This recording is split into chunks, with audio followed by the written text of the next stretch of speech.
Hello guys, आपका स्वागत है। मैंने विलियन चैप्टर 1 का सारा इम्पोर्टेंट क्वेश्चन करा दिया है और ये भी बहुत ही ज़्यादा इम्पोर्टेंट है, तो चलिए इसको भी करते हैं। विलियन चैप्टर 1 पार्ट 8 है, ठीक है। राउल्ट के वाष्प दाब अवनमन नियम को परिभाषित कीजिए तथा उसकी सीमाएं बताइए, ठीक है। हम आपको मास्टर माइंड में भी दिखा दे रहे हैं क्वेश्चन कितनी बार आया है, तो चलिए देख लेते हैं।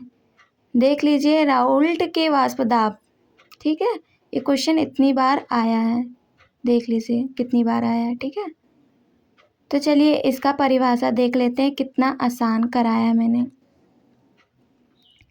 राउल्ट का नियम, इस नियम को सर्वप्रथम फ्रेंच रसायन फ्रांसिस राउल्ट ने सन 1886 में दिया था। स्थिर ताप पर किसी अवाष्पशील विलेय युक्त विलयन में विलायक का वाष्प दाब विलायक के मोल प्रवाह के समानुपाती होता है, ठीक है। चलिए इसका सूत्र भी देख लेते हैं। सूत्र आप याद कर लेना, ठीक है। ये राउल्ट के नियम का सूत्र है, P0 माइनस PS बटे P0 इक्वल्स टू N बटे N प्लस N। चलिए देख लेते हैं किसको किससे प्रदर्शित करते हैं।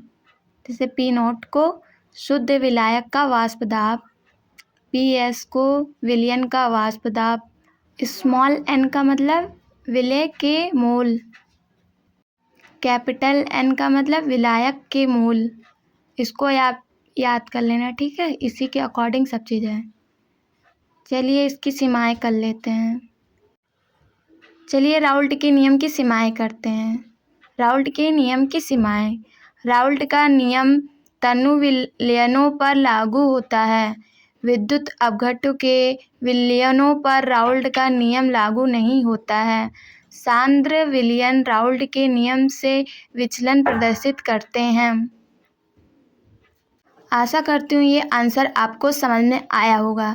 ये आप ज़रूर से ज़रूर याद कर लेना, क्योंकि यूपी बोर्ड में ये पूछे जाते हैं।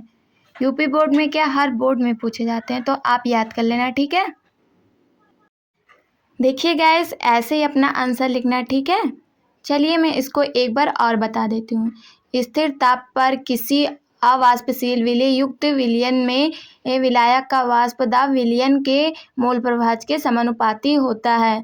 इसे ही राउल्ट का नियम कहते हैं, ठीक है। तो मिलते हैं अगले वीडियो में। Thanks for watching.